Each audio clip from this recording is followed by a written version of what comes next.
going on mental health and, what is and isn't mental illness and all of that good stuff. A lot of people, I've been getting a lot of messages as to people asking me, why am I doing this and why do I continue to put this out there in a way to try to help people? Because, excuse me, the bottom line is I genuinely believe that if we had a world where people were all working on their mental illness, and again, remember, when I talk about mental illness, we're talking about degrees of mental illness. I'm going to keep beating that drum as much as I can, because people have this idea that mental illness, thank you for anybody who's joining us. Please remember to share this on your timelines, because we need to pull in people for this discussion. Imagine a world, and I'll say it again and again and again, what kind of world would we have if everybody was working on their mental health? What kind of world would we have? Would we have all this violence? Would we have all this hatred? Would we have people just kind of mindlessly unaware of why they are the way they are? Why they do what they do? So again, if you're watching this on either Twitter, YouTube, or Facebook, please send me a question, because what I'm trying to do here is I'm trying to do this live instead of taped and polished. And, I'm the big change maker. You're the change maker. You are the one making the decision to work on your issues. Okay. So I'm going to drive that point home as long as I can. All my, individual clients, all people who work with me on a regular basis know I'm a firm believer that everybody has issues. Okay. Every single person on this planet has issues. Most people have unworked on issues. So what I'm trying to do is encourage people to work on those issues, to allow themselves to say, look, it's okay that I have this issue and I need to work on it. Because if we don't work on it, nothing's going to change. I mean, if you really stop and think about it, the beliefs that we have on a daily basis are affecting everyone around us. So if I believe, let's say, that all black people suck or all white people suck or anything like that, that belief, which by the way, racism is pure conditioning, that belief is going to affect people I run into. So I run into a minority or a minority runs into me and they have the same belief system. How does that affect me? That belief system is what is affecting everyone around us. Okay. So tonight, what I wanted to talk about a little bit is, why don't people work on their issues? Why don't they? Why is it if you have a pain in your mouth or a pain in your knee that odds are, not everybody, because some people have aversion to doctors. I understand that. But in general, there's not a stigma. You don't feel ashamed of yourself for having those pains. Why is it that emotional pain is stigmatized? So that's the question I'll throw out before I launch off into something. Why do you guys think that people don't work on their emotional and psychological pain? Why is there a mental health stigma? So anybody wants to chime in, feel free.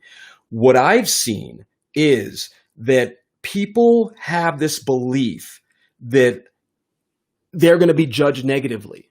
They're going to be judged negatively if they show weakness. And this is pervasive. I don't know, I've been to many different countries. I haven't actually lived in a foreign country for an extended period of time.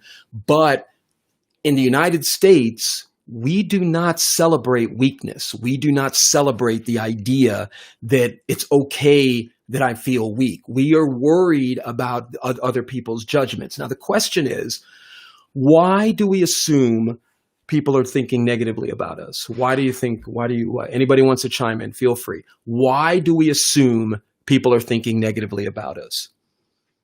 Well, we've heard the word projection, right? What is projection?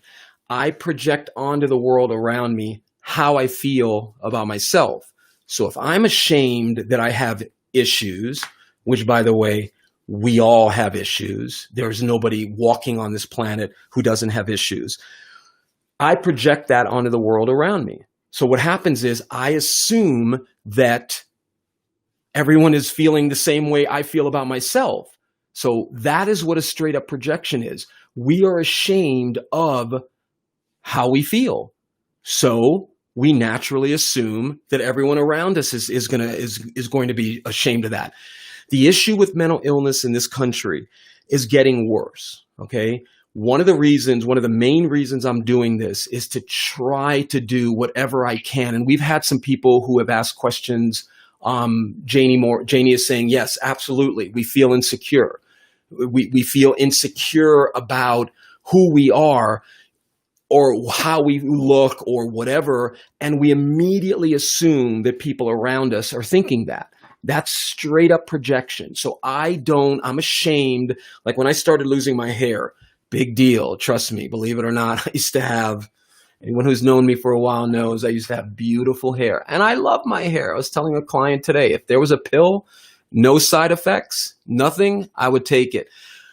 I was ashamed when I started losing it until I worked on that belief system, that faulty belief system that said, when women struggle with this too, but I am only as good as the strands of protein growing out of my scalp. So please, if you're watching this on YouTube or anywhere else, Twitter, Facebook, please share this to pull in some people. We've got to talk about mental illness. We've got to talk about mental health the way we talk about physical health and dental health and every other health. So, hey, Toby, Toby's been a great supporter, comes to all the talks. When it comes to men, most are taught to be tough. Don't show weakness. Exactly. I did my master's dissertation called Be a Man. And in that, I researched how we have this almost, and other, people have talked about it, toxic masculinity. Exactly. We believe that, hi, Rose. Thank you. Good evening. Please share this. If you're watching this, pull in some people, let them know I am proud. Imagine that if we were like proud, how some people are proud of whatever aspect, their facial reconstructive surgery or whatever Botox they're getting. Imagine if people were like proud of, I am proud of working on my mental health, because mental health is and again, I know I'm in the field, so, obviously I'm going to say this, but think about it. Think about it. How does mental health and mental illness affect everyone around us? It is the number one thing. If we had a world of people working on their mental illness, proud of it. Yeah, I got this substance abuse issue. I've got this issue. I've got that issue. And they were proudly working on it. We would have a totally different planet. We would have people walking around thinking about, hello, Louise Elena. Thank you. Hi, first time viewer. Glad to catch this live. Thank you. Please share this. Please, because the idea is we have to make a stake in the ground saying, I'm not ashamed to talk about my mental health, my mental illness. I've talked about some of my own issues that I've worked through on some of these broadcasts. I talk about them with my clients. Nothing wrong with it. I'm proud of it. I'm proud that I used to be a profound self-hater. I used to hate myself at such a degree. Why? Growing up, had all that teasing, people telling me things about myself. I had a family that wasn't too comfortable with our mixed ethnicity, so nobody talk about it. So I internalized a lot of that shame until I dealt with it and worked it through. So yes, absolutely, we feel insecure. And talking to Janie's point, what's the matter with insecurity?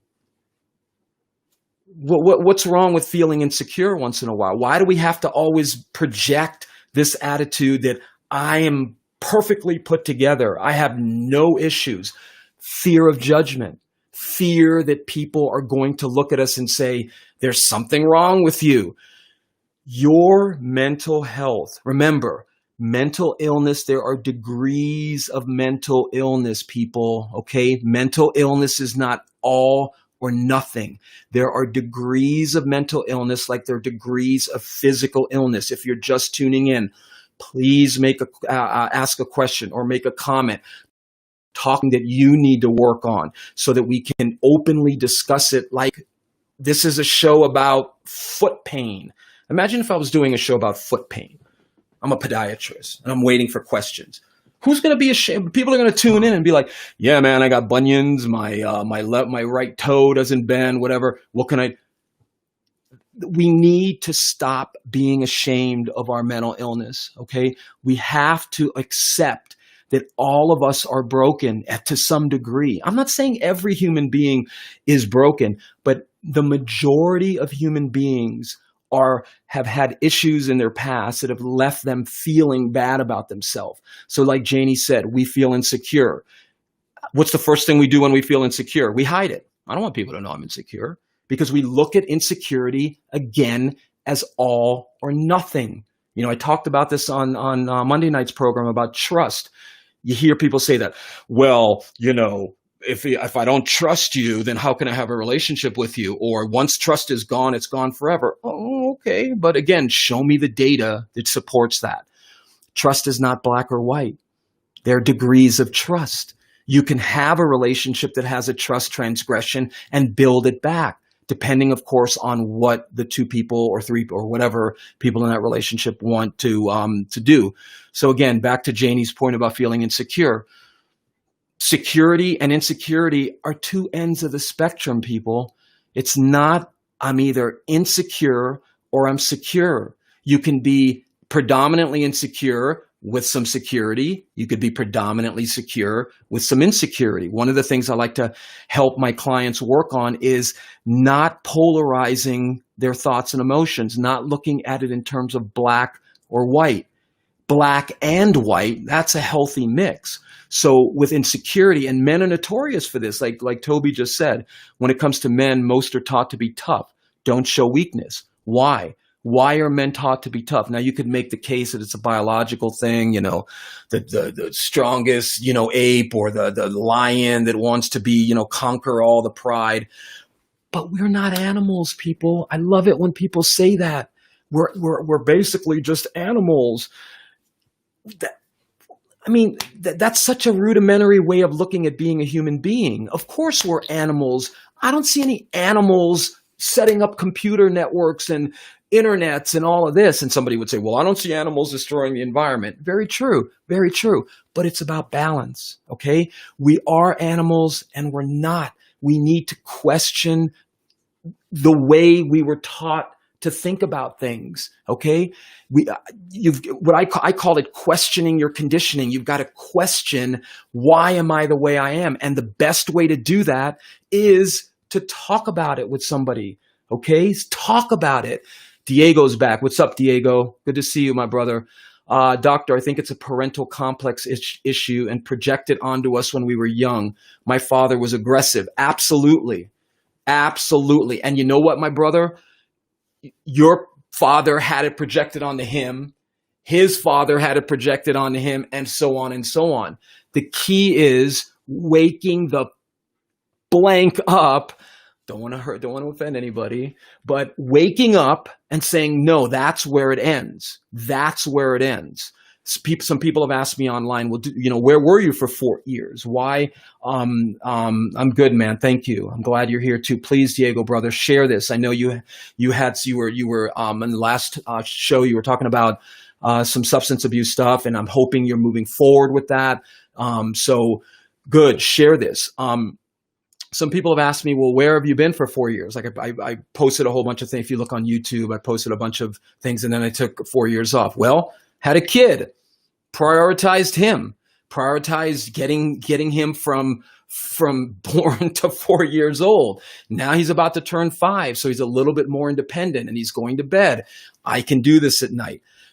One of the things I'm breaking the cycle on when I was how I was raised is I was raised with an emotionally vacuous father. Now, I'm not saying he was all bad, but I was raised with an emotionally unavailable father to the point where I never once heard him say, I love you, ever, ever. Never those 3 words that a kid needs to hear. So you guys can imagine what I struggled with into my teens and early 20s. Excuse me. Should have brought some water. I didn't. But I struggle with self-esteem issues. Then I had this mixed ethnicity that nobody was talking to me about. Then I went to an basically all white high school outside of Maryland, and that was a disaster. So I ingested that. So one of the things I made a decision of when I had a kid, and yeah, I don't recommend being in your early 50s and having your first kid. I don't. I love it, but my God, like I say to all my friends and my wife and I, we are from the 1 and done club. We're good, and that's it. But anyway, so I tell him all the time, I love him. I show him emotion. I let him see me, good, bad. I talk to him. I make him aware of talking about things, about what he's feeling. So back to Diego's point, absolutely. It is totally parental complex, meaning conditioning. We are conditioned by our parents, and then we then just either blindly just go about the world like, whatever, that's just the way it is, or we question that. And I encourage everybody to question that. And what I'm begging people to question is this stigma, this shame about having a degree of mental illness. Everybody has it. Everyone has a degree of mental illness, just like everyone has a degree of physical illness. And one of the things I work with my clients on is accepting their degree of mental illness and working on it. And there's a structured way of working on it. The way we work on it is by talking about it. You have to talk about it. And I'm sure there's cynics. And I don't get why people are posting stupid, I hope no one minds if I curse, but stupid shit on my timeline with these, say what you want.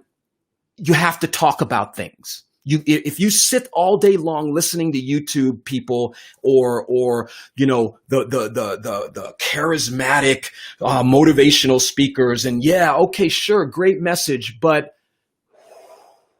that's why none of them allow people to study their efficacy, their effectiveness. You got to talk it out, people. So let's get to some questions real quick. But thanks, Diego. Let me know, man. I hope you're working on things. I hope you're saying to yourself, I do not have to be like my dad and aggressive all the time. I can show vulnerability. Listen, guys, and this is straight up for guys watching this. I've worked with thousands of women. I live with one. One of the main things women talk about that they can't deal with men they're with is emotional unavailability. They don't talk about how they feel. And I'm not saying the other side of the coin that women want guys, they don't want that either. But men need to talk about how they're feeling. They need to show vulnerability. So Diego, I hope if you have kids or a wife, you're going to feel more comfortable telling them, man, I was raised by an aggressive dad, so I figured that's just the way it is. It's not the way it is. It doesn't have to be the way it is. And we as a culture need to wake the hell up and start working on our issues. If we don't, look, I'm an optimist. I couldn't do this job if I didn't believe that people could change, okay? But I'm saying to you, if we don't wake up as a culture and start working on these beliefs, these conditioned beliefs, I don't know what's going to happen. I really don't. So, but anyway, let's work from the optimist model today. So Janie is saying, I feel secure in all areas except physical closeness, probably because of teen sexual abuse and rape. Great, Janie. Thanks for talking about that. You have nothing to be ashamed about, sister, because you're the victim. Imagine the victims of these perpetrators feeling shame. Guess who should feel 100% of the shame? The friggin' perpetrator, okay? So I have had a hard time with sexual relationships. So Janie, what I would ask you straight off the bat is, have you worked on that trauma? Have you talked some of that out with somebody like me or somebody that you feel comfortable enough to work on some of those issues? Because that's the only way it's going to heal. So what I would do, if you walked into my office and said some of that, is I would say the first thing we need to do, Janie, is work on your relationship with yourself. Because one of the things I've seen, and I've been doing this for years, guys, I know people say that all the time, but I've been doing this work for over 20 years, working in multiple clinical settings. And the one thing I see that most abuse victims struggle with is self-hate. They're ashamed of themselves. One of the things I would recommend for Janie is you've got to work on your relationship with Janie. Janie has to start talking to Janie in a way that, let's say Janie, and I've been using this analogy for many years with many abuse victims. Let's say, Janie, you went to volunteer at a sexual abuse treatment facility and you were working with rape victims. Imagine if you talked to those rape victims the way you talk to yourself. How would that go over? Exactly. You've got to work on your relationship with you. And the first way that I would do that with you, Janie, and this is, just giving you a glimpse. This is very drawn out, and Janie feels comfortable with me and where she's getting into this. But you've got to make the fact that you're still hurting from that teen sexual abuse and rape, you've got to make that okay. Not the rape. I'm not saying it's okay that you were raped, but the fact that it's still affecting you. And if you've seen any of my videos, you know we do not like admitting that our past is still affecting us. It's so ridiculous. It's so ludicrous that that people are walking around. No, I'm over it, man. I'll let it go. It doesn't bother me. Oh, I'm fine. Bullshit. Excuse my language again. I apologize. I'll work on that. But no, everyone is being affected by their past, and people who were sexually abused, sister, you have every right in the world to still be affected by your past. So what I would recommend to you is look in the mirror tonight, say to Janie, it's okay that this is still affecting me, but I'm going to work on it. I'm going to work on it. Pessimism is indicative of abuse. So Janie is saying, I've had a hard time with sexual relationships. That probably means she's thinking, I'm going to always have a hard time with relationships. Janie, you got to work on that belief, because you do not know the future. You do not know that that's possible. So if your insecurity is tied to your trauma, then you got to work on that. Okay? Point blank. You've got to find someone that you can talk to about that you feel comfortable with, and you can start venting some of that and have it processed back to you. Okay? So thank you for that comment, Janie. Please, please don't hate the victim. Don't do victim bashing, which is, I'm so messed up, man. Who's going to love me? I'm never going to be able to find somebody to be intimate with. Don't do that. Okay? And again, guys, if you're watching this, please share this on your timeline. Pull some people in. Let people be like, whoa, Bill's sharing this on his time. Wow. You damn right I'm sharing it on my timeline, because I am proud to be working on my degree of mental illness. So thanks, Janie. So Toby is again saying, can you talk more about balance? Sure. I know it does not mean everything gets equal attention, but at least some amount of attention. Can you explain more in depth? Absolutely. Let me, before, Toby, you asked me one question. Let me just back up. Oh man, Louisalina is asking a great one too. When a person is such a perfectionist, what are some good coping strategies that can be initiated when one is experiencing loss of control, or the perfect world isn't so perfect anymore? Man, excellent question. How do we quit thinking about the past? Good, excellent. Oh man, these are some great questions, man. You guys are good, Janie. I hope that please. She's saying, I haven't even been close to a man for 13 years. Sister, you got to work on that. Okay. You got to say to yourself tonight, go and look in the mirror and connect with that hurt little girl inside of you. You can't keep avoiding her. You can't keep ignoring her, Janie. You got to embrace her. You got to stop abusing her. Okay. And I don't mean like abusing her like you want to be abusing her, but abusing her by either hating her or telling her, you're so ugly, or who's going to love you. You got to make a connection. I know it sounds like a caricature, that inner child and all that. Well, let me tell you something, guys. There's nothing more true in a lot of this work. We hate those inner broken little kids, that part of ourselves. Like when I was doing a lot of this work on myself, I used to just hate myself. I couldn't even look at a picture of myself. Why? Because of all the crap I hadn't worked on. See, I call myself.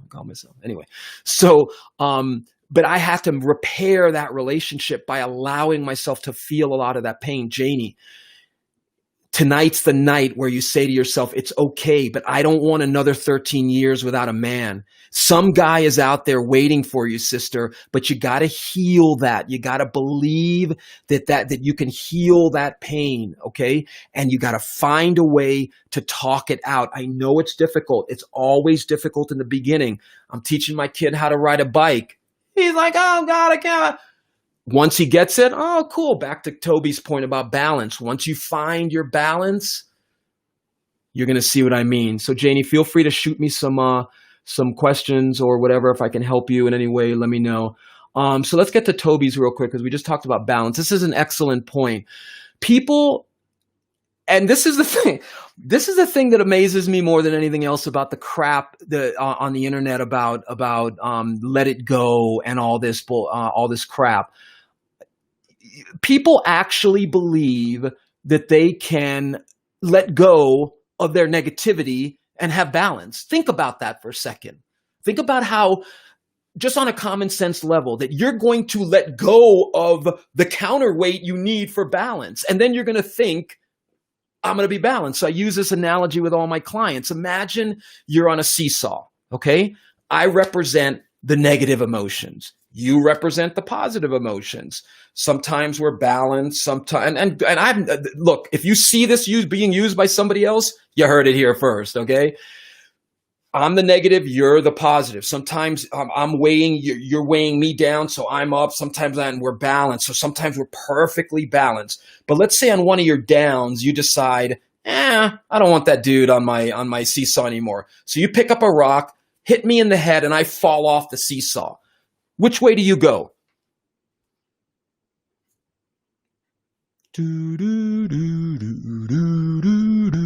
Which way do you go? Some people might immediately jump to the idea that, I go up because now I don't have any negativity on me. No, my brothers and sisters, you go down. You're down. You're off balance. We need the negative, people. We need the negative. Why don't you hear that from people online? No offense. They don't know how to deal with negativity. They don't know how to deal with their own negativity. So they're projecting outward onto everyone who sees their video. Let it go. Just let go of the pain. No, seriously, what I want you to do, people, is I want you to just focus on letting it go. Let go of your negativity. Let it go. What they're telling you is, I don't know how to help you with your negative emotions, so I'm going to just tell you to let them go. And then people expect to be balanced. Getting back to Toby's question, how can somebody achieve balance without accepting the negativity? How? But the problem is, we don't live in that culture. We do not live in a culture where people accept pain, okay? We don't. Why? Because we want to kill the pain. We want to kill the pain. So what do? We have an opioid epidemic. We have men that don't want to admit, like Diego said before, I'm aggressive, man. Nothing hurts me, man. I'm a man. And look at the culture we have. Look at the violence in this culture we have because we are not able to deal with our negative thoughts and emotions. And I'm telling you, there are ways to deal with your negative emotions. Starts with acceptance, goes into talking it out, reframing, and a whole bunch of other techniques that a good counselor therapist will help you with. Now, so Toby, I hope that helps. You're right. Absolutely. Can you explain more in depth? I hope I am. The balance of we need to accept the negative and work on it to create the balance. You're never, ever going to let go of negative emotions. You're never. Now, can they be less, oh my God, I feel like it's killing me? Absolutely. The way to do that is to talk it out, process it, get back and forth feedback, be okay with it, like we we're talking about with Janie before. Janie has to say to herself, it's okay. It's okay that I haven't been with a man in all these years. It's okay. It's okay that all this trauma from my past is still affecting me. It's okay. I'm going to work on it. That's the first step. Okay. So just to get some, I hope that answered the question, Toby. If it isn't, shoot me a follow-up. Now, I hope Louise Zelina is still on because she hit the nail on the head also with this question about perfectionism. What are some good coping strategies that can be initiated? I don't know why it doesn't show the whole question, but whatever. It's imperfect. That can be initiated when one is experiencing loss of control or their perfect world isn't so perfect anymore. Excellent question. Okay. Let's talk about perfectionism because I could do a series of talks on perfectionism, but I'm going to condense it down. So they did a study. There was a study that came out, and I should post it at some point, but they did a study about people. They found people who self-identify as perfectionists. Okay. So they had, I don't think it was like 180 or I don't know, some number. I should find it. But so they identified as perfectionists. Guess what else they self-identified as?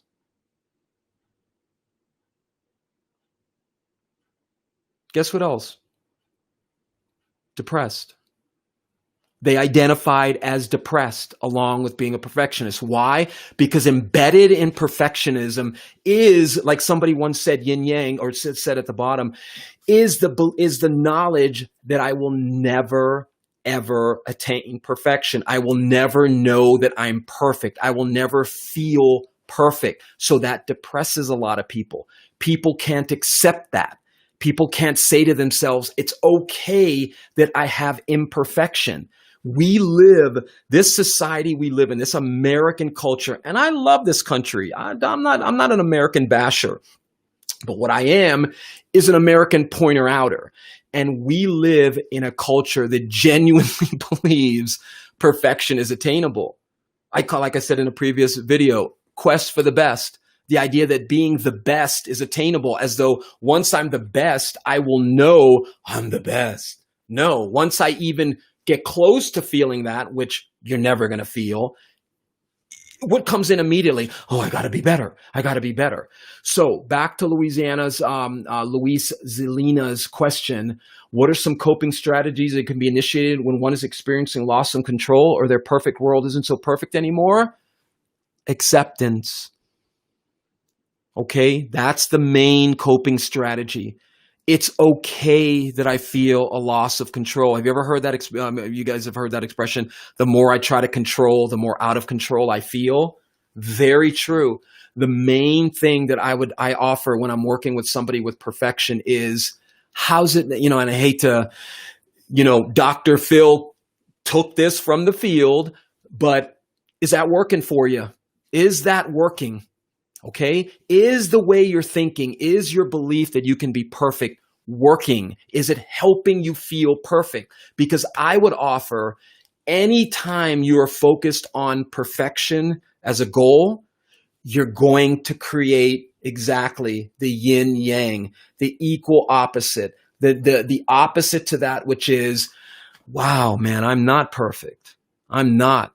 And that is the piece that drives people more and more into depression is, oh man, this would be perfect if, or man, if I had hair or perfect teeth or whatever imperfection I can see, then I'll be happy.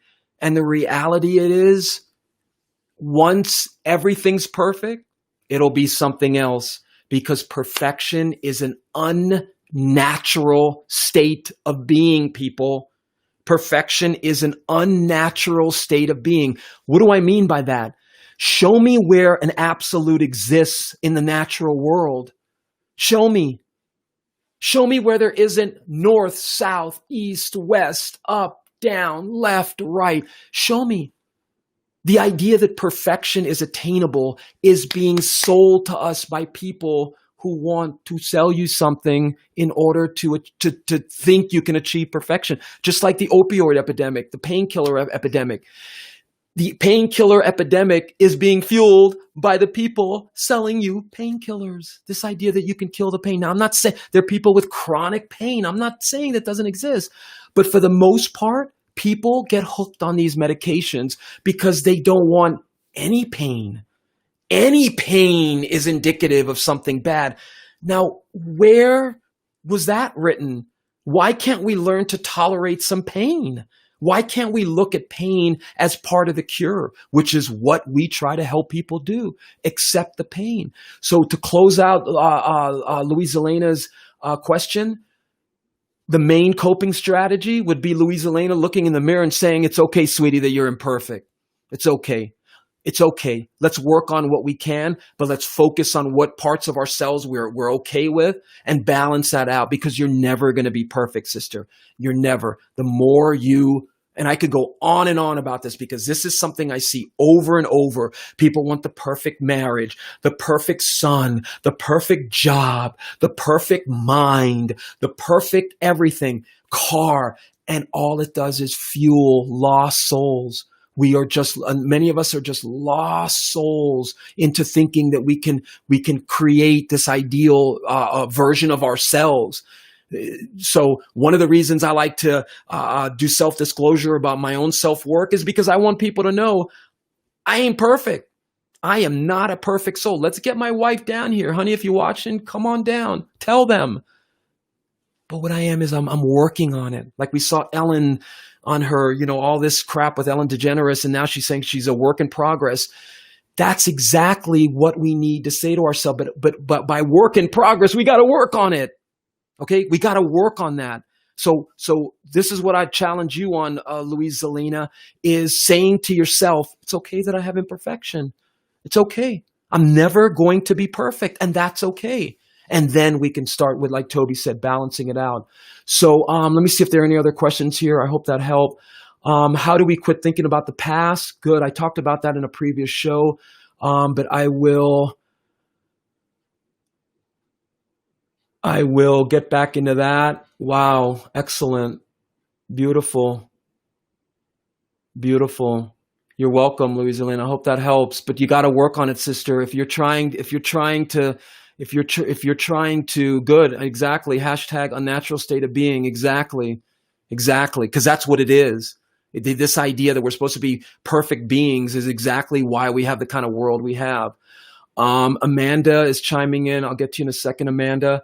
So Rose, let me do with Rose before Janice, because we talked about how to, when we talk about quitting, when we talk about to quit thinking about the past, that is exactly what we don't want to do. Because what Janice is saying is there's something from her past still affecting her. So she doesn't want to think about it. Well, sister, the only way to quit thinking about the past is to spend some time thinking about the past and spend some time working on it. Okay? To spend some time. I was talking to a client about that today. If I hadn't worked on a lot of this crap that I ingested as a kid, I'm not going to get on here and start slamming my family, but there are members in my family who haven't worked on their stuff and they're still stuck. Okay? So I'm glad I worked on mine. I'm glad that I dealt with a lot of what I worked on. But the only way I could do it, Janice, was to think about it. And when you're trying to not think about the past, it's like if I said to you the old analogy of, Janice, don't think of pink elephants. Janice, don't think of a pink elephant. What are you thinking about? Whatever you're trying to run away from, sister, you got to deal with it.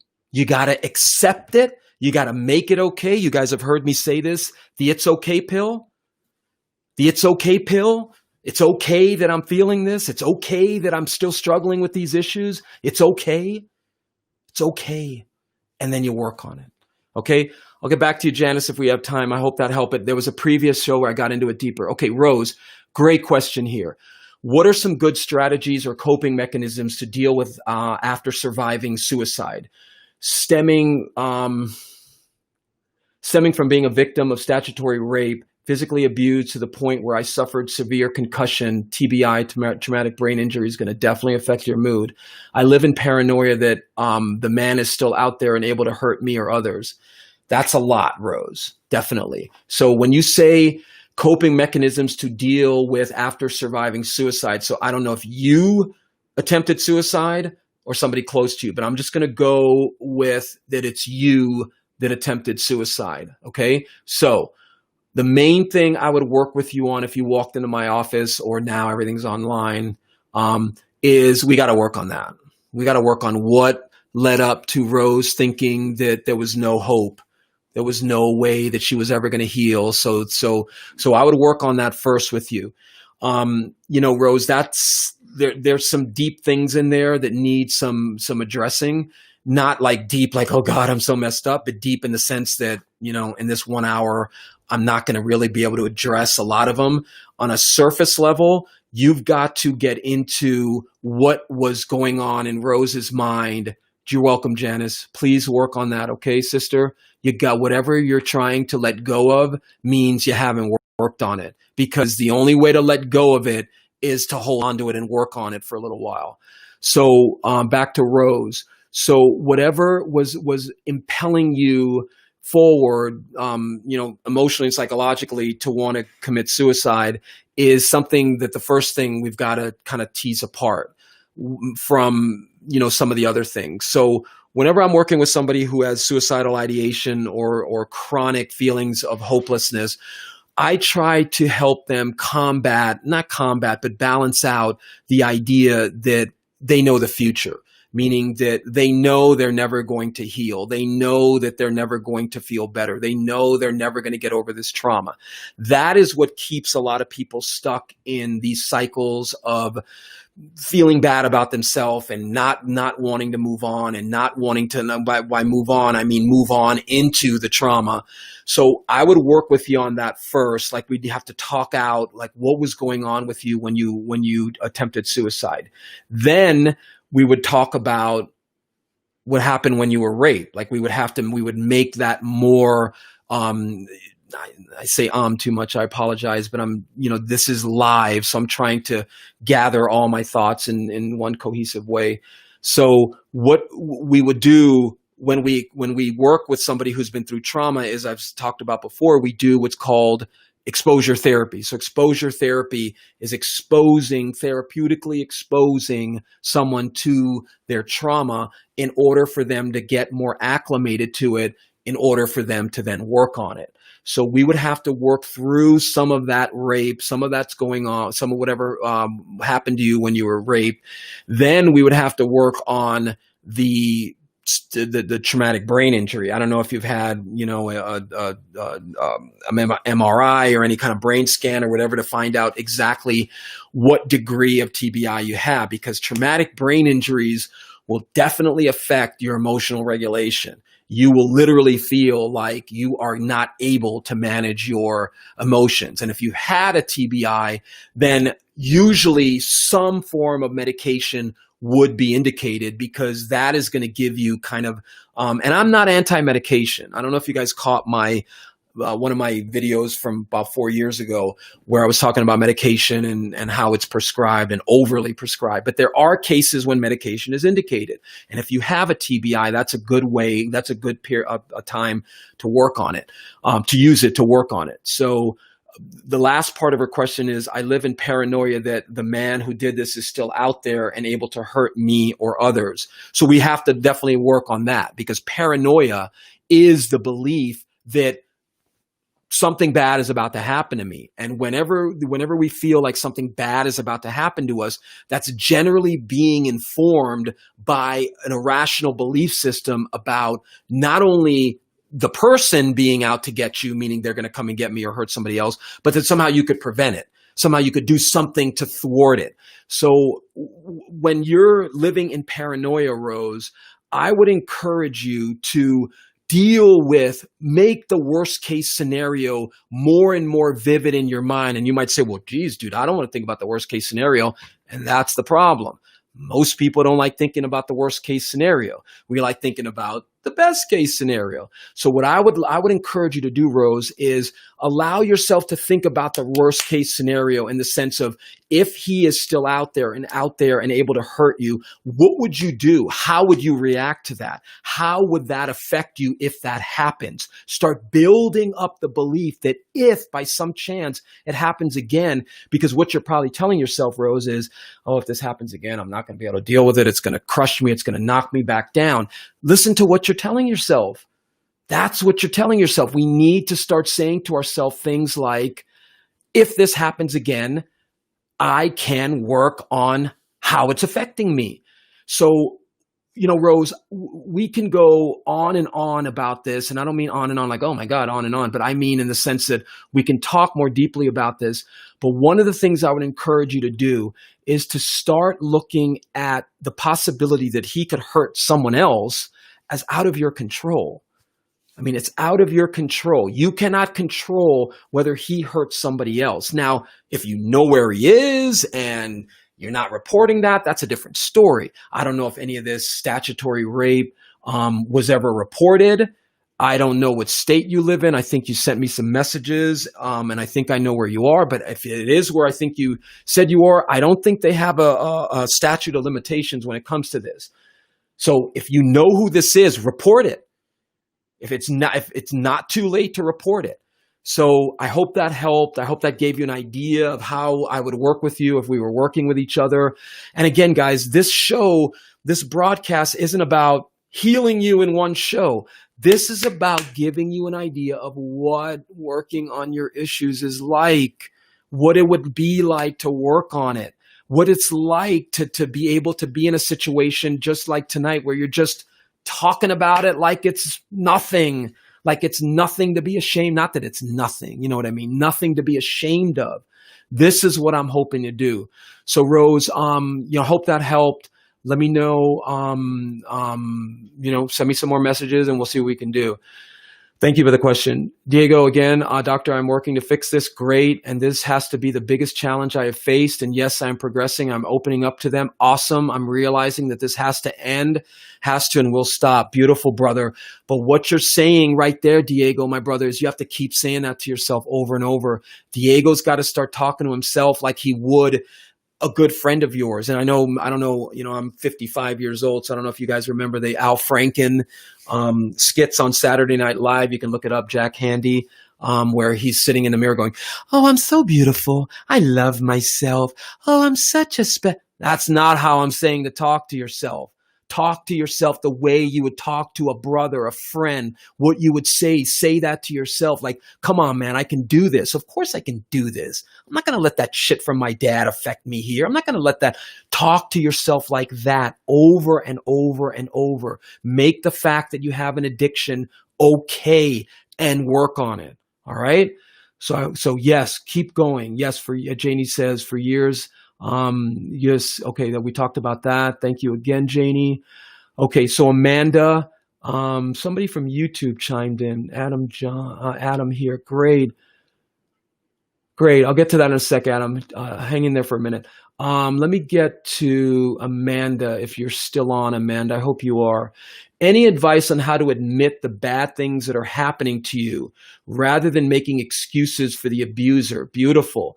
I always feel like every time I start making progress with myself and standing up for myself, I revert back to standing up for them rather than myself. Beautiful, Amanda. Excellent.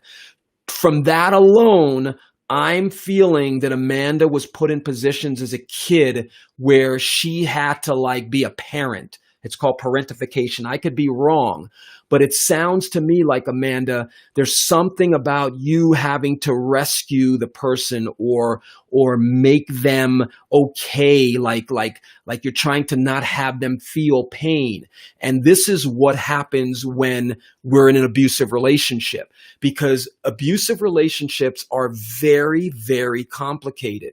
If you have a friend who's in an abusive relationship and you're telling them, "Oh, you're letting yourself abuse," for the love of God, stop saying that to them, because you're abusing them by saying that. They are not letting themselves be abused. They feel trapped. They feel love-hate. They feel scared. This abuse is making them feel paralyzed.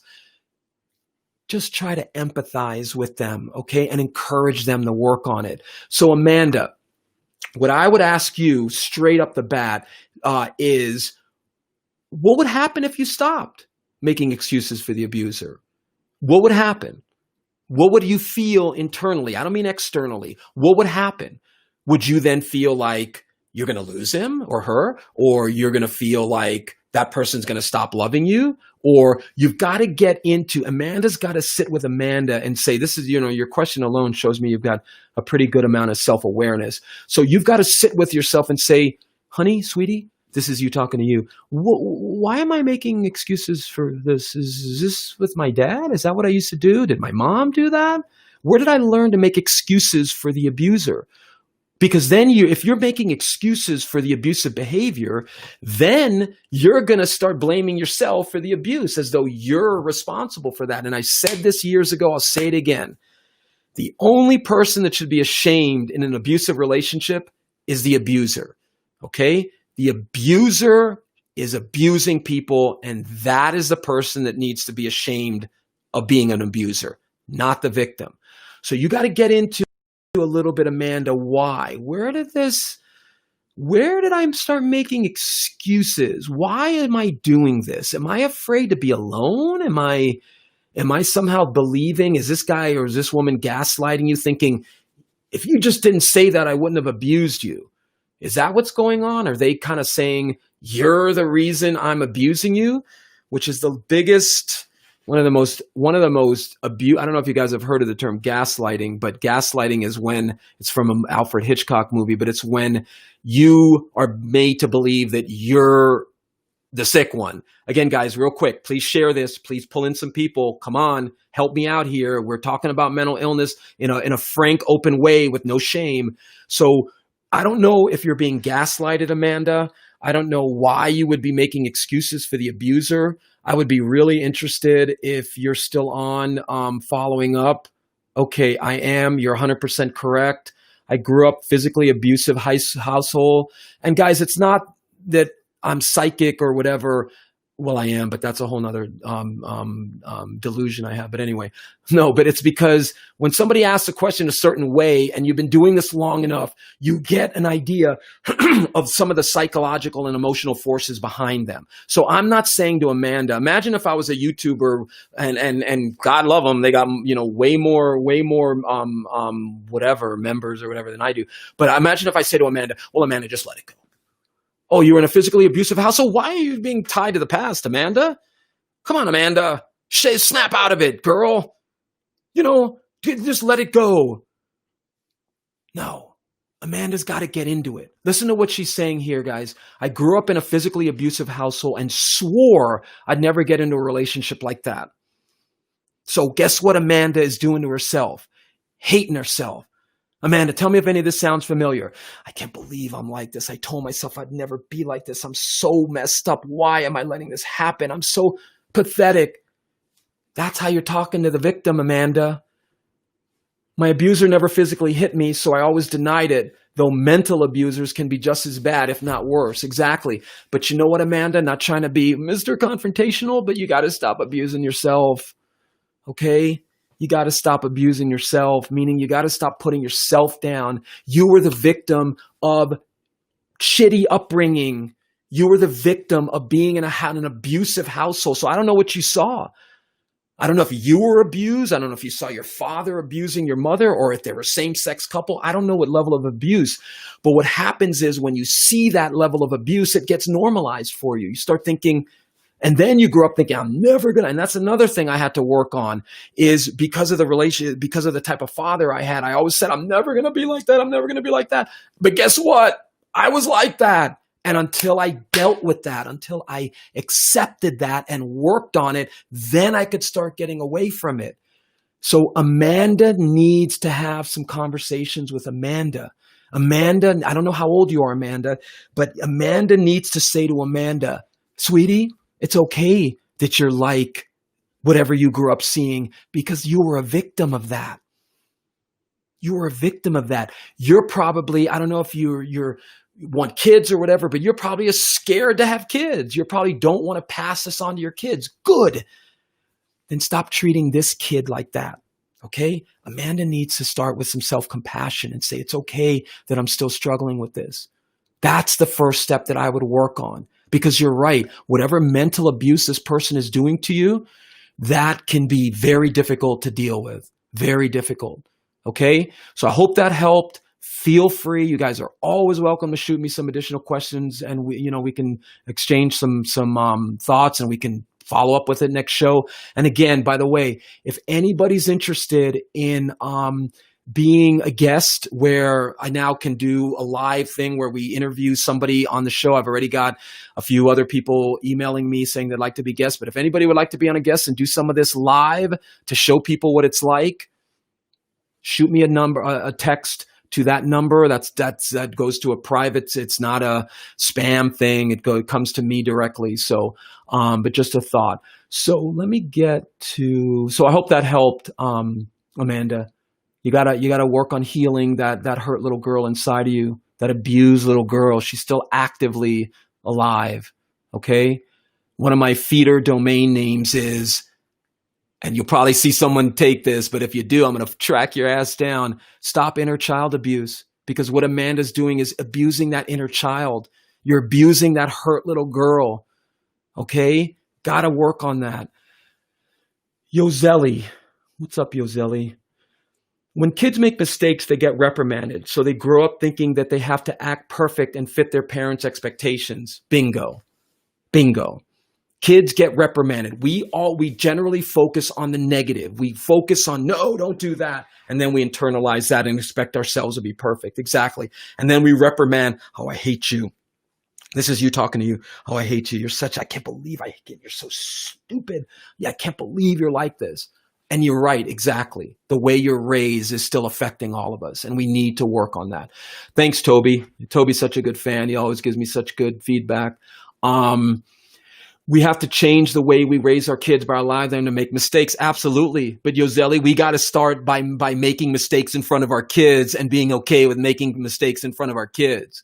I had a situation the other day where I lost my cool in front of my son, and I said, Sebi, you don't need to be like this. You do not need to be like Daddy right now. Okay, Daddy's not in control of himself right now, and you don't need to be like that. And then we talked about it afterwards.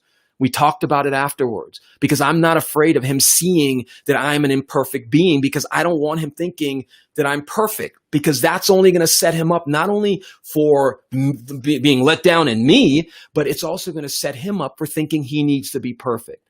Okay. So thank you, Yozelli. Excellent feedback. Thank you. So let's get to Adam here from, let me just see if Amanda chimed back in. Great, Amanda. I'm working in a competitive field. Oh, wow, that was a quick hour. But many times the challenge is making me fear and thereby chronic procrastination and paralysis. How can I go forward without worrying? It is very difficult to sit with the fear of negative outcomes and do productive things. What is the better solution to deal with this type of fear? Beautiful, Adam. I don't know if you asked me this a few nights ago, but somebody else was talking about this. Adam, my brother, who put this pressure on you as a kid, bro? Who made you feel that if you messed up, it was going to be hell to pay? What situation was Adam put in as a little kid where he felt so afraid to fail? Fear of negative outcomes. What is a fear of a negative outcome, people? What is flowing alongside a fear of a negative outcome? Oh man, if I mess up, I'm such a loser. I can't believe it's so stupid. Why did I do that? Fear of failure. And people will say, what's fear of success? And that's a whole nother conversation. But generally speaking, people who have a fear of failure have a fear of failure because they were embedded with that fear as a kid. So I don't know if, Adam, you were put in double binds as a child. So a double bind, guys, I talked about this before. I got to stop saying that. But anyway, a double bind is when a kid is put in a situation where he's damned if damned if he or she, damned if they do, damned if they don't. Meaning they're in a situation where there's no way to win. There's no way to be okay. So what do they start doing? Learned helplessness.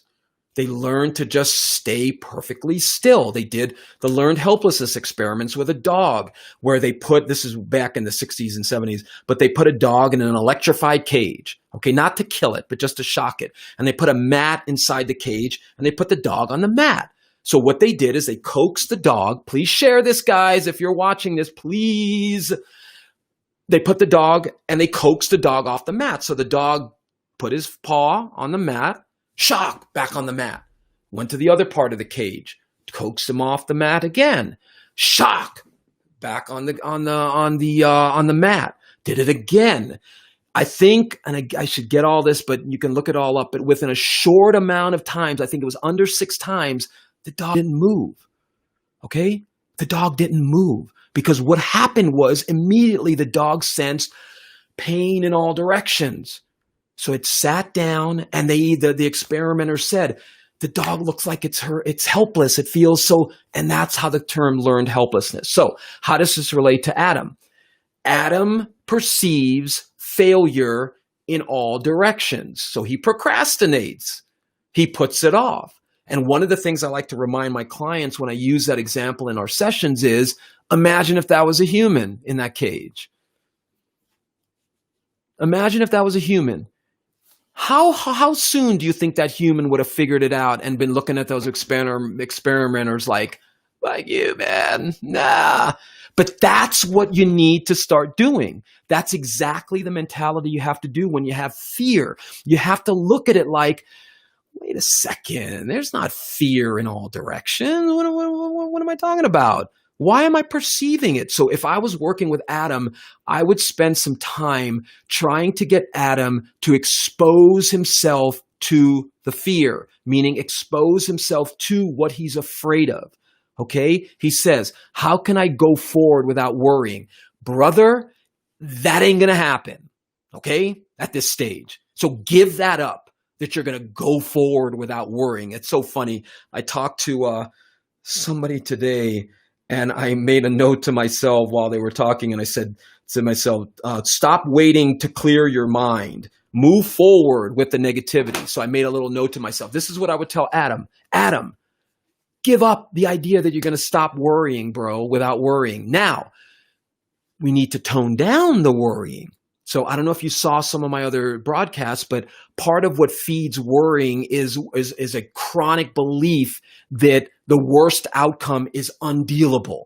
You got to start making whatever you're afraid of exposed in your mind. So whatever competitive field you're in, you got to make it like okay. Oh my God, what happens if I'm low man on the totem pole, or I don't have any sales? You've got to make that in your mind. You got to expose yourself to that and work through it. So it's going to be hard to do it on your own, not impossible, but you've got to talk out where you learned to be so afraid of failure, bro. I will almost guarantee you, I'm not seeing any follow-ups here, so I don't know if you're still on, but I guarantee you that you were put in positions as a kid where you felt you couldn't make a mistake. You could not make a mistake, or something was bad was going to happen. You didn't maybe have a dad that said, hey buddy, it's okay that you made a mistake, but let's learn from it. It's okay. Daddy still loves you, but you didn't have any of that. So that's what you need to work on, is allowing yourself to feel that. Okay. So I hope that helped. Feel free to shoot me some messages. It's more so fear than paranoia, Rose is saying, but thanks for helping me allow to address this. Yes, 20 years, statute of limitations. Okay, well, then we have to work on accepting that. We have to work on accepting what we can control, Rose, in that situation. And we have to say to ourselves, I can't control his behavior if he should affect somebody else. So,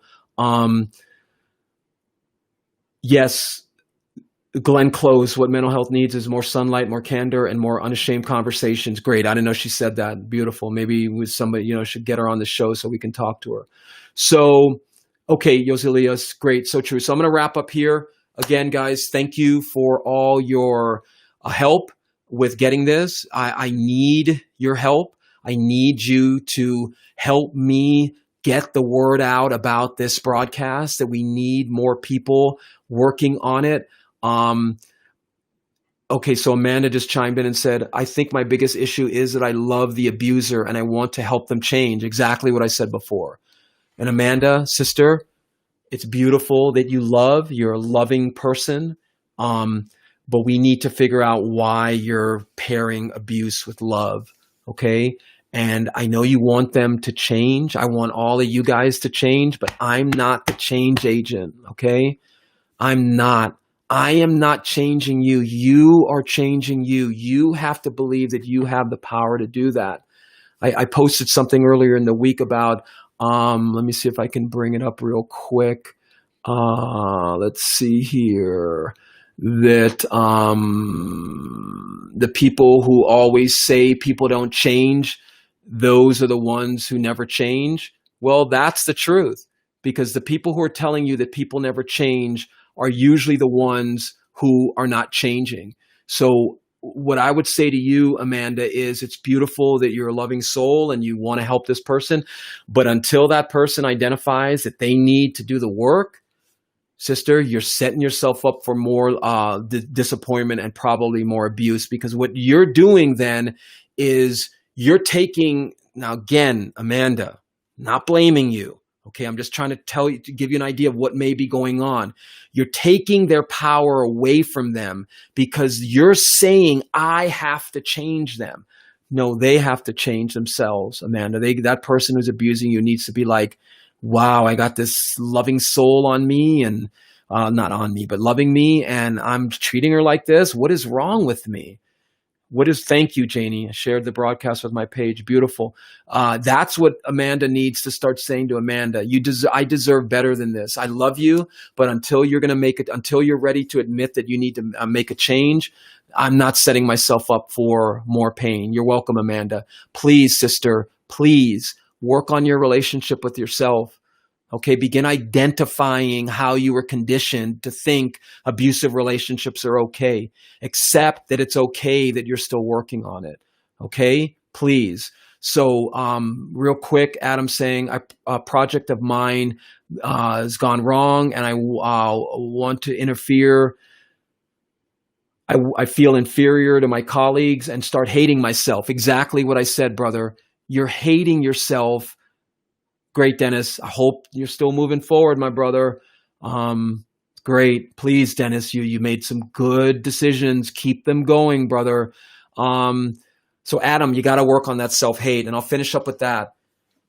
Adam, you gotta work on the self-hate, bro. You're treating yourself, and again, I've been saying this for years. When you're in an abuse, when you get abused as a kid, you treat yourself the way you were abused. Okay, so Adam, you are hating yourself for being imperfect and making mistakes. And I would bet, like one of my professors used to say, dollars to donuts, that you felt hated as a kid for making mistakes. And bro, you got to work on that. So the first step for Adam tonight is saying, not, oh, I love myself and I'm going to let go of the self-hate. No, that's not the first step. The first step is saying, the it's okay pill. It's okay that I've been hating myself, but I need to wake up. I need to stop treating myself the way I was treated by other people growing up. I've got to start making it okay to make mistakes. This inferiority you're feeling is coming from your past, brother, and you got to work on it because it's an unhealed emotional wound. Okay? So please, Adam, after you disconnect from the internet tonight, look in the mirror or talk to yourself. Start working on your relationship with Adam. You're hating yourself for what, brother? For what? Making mistakes, being low man on the totem pole, or feeling inferior? Come on, bro. That's not worthy of self-hate. Worthy of self-hate? What's worthy of self-hate? Trust me, people, if you could see some of the places I've worked in, prisons, sex offenders, people who have zero empathy for the pain they cause other people, you will know that some people have done stuff that deserves self-hate. So Adam, come on, man. You're hating yourself? That is worthy of self-hate? You got to get into this, dude. You got to get into it. And yes, it's going to be painful in the beginning, sure, but it doesn't stay that painful. Okay? Great. Janie's going to start taking some It's Okay pills. Great. You want to get a feeder to my website? theitsokaypill.com or itsokaypill.com. Been saying this for years. Massive doses. Remember, it's not it's okay and I'm going to stay that way. It's okay and I'm going to work on it. Okay, so Adam, shoot me some, messages on YouTube, and I'll try to respond. Hope that helped everybody. Please, again, thank you for being involved tonight and talking about this. You're welcome, Amanda. But remember, this is what we need more of. Places where people can just, yeah, I got issues and I got to work. Oh, you got issues too? Oh, well, oh. And we got to work on it because that's the kind of society we need to start engendering. So please share this. Again, Monday, Wednesday, Friday, 9 p.m. Mountain Time. I may jump on sometimes live. Please set your notifications to know when I'm live.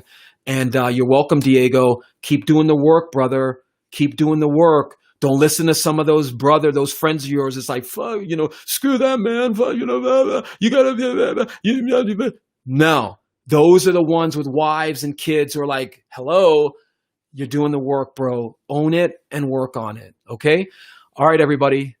Thanks for all your participation. See you Friday night. Please tell 5 or 10 people you know about this. Let's get some momentum going. I'm trying to get some guests on that are to talk about how they help people. Okay. So thank you again. I'll see you guys Friday night. I'm going to go get some water, and hopefully we'll all continue to not be ashamed of working on our mental health. Okay. We all have a degree of mental illness, people. We got to work on it. All right. Thanks again. I'll see you Friday night. Feel free to shoot me any questions you want. All right. Take it easy. We'll see you.